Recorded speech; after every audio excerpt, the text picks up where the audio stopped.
Oh, and another thing, when it comes to having a baby after the age of 30, when it comes to Black people or just people in general, it's not all about just genetics and it's also about your body. Do you take care of your body? Do you take care of your womb? What herbs do you take? How do you eat? What do you eat? All of those things are factors. And also, you could have millions of eggs or you could have 10 eggs. The reality is, genetically, there's only a certain amount of eggs that will be fertilized. It doesn't matter how many eggs you have, and those eggs are the genetic eggs that your grandmother passed to you. So this whole thing about you're a geriatric pregnancy after 35, who said that?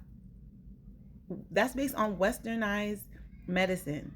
That's based on white men. Because in Africa, people have kids at 50 and 60. Okay? So it's really about how you take care of your body.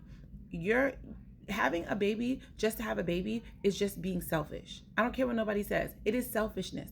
Because if you're supposed to have a child, you will have a child. You don't gotta go and do all these things. And obviously, certain people want to have babies more than others, and that's great. And some people are meant to be parents, and that's great also. But your time is your time. You don't have to go out of your way to do all these additional things, because what is for you will be for you. And if you don't take care of yourself, then obviously that's going to be a hindrance to you having a child. But the idea that you should just go have a child because you want to have a child is crazy work. And are you going to put in the work? Are you going to do the things? Because if you don't have an intention on building this life and making sure this life has everything that it needs, you are just a selfish person who wants to say they have a kid. And a lot of people are out here talking about they want to have kids, but they don't want to do the work. They don't want to do the work.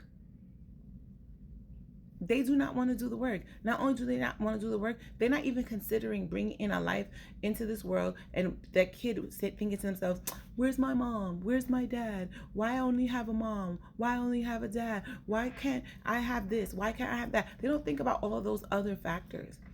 You just think about the fact that you want to have a kid. And if you're meant to have a child, you will have a child. And if you're a Christian, this should not even be a question.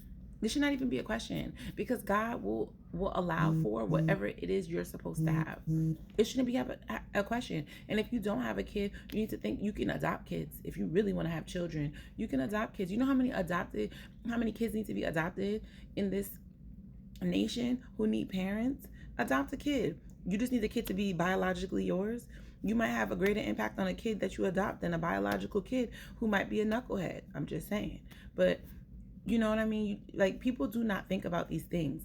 And if you are going to have a child, or you are a woman who has to have a child, one, you need to pray about it. Two, you need to make sure you're prepared to give up your life, because it is a sacrifice. The human being that's coming into this world is 100% a blessing, but it's also work.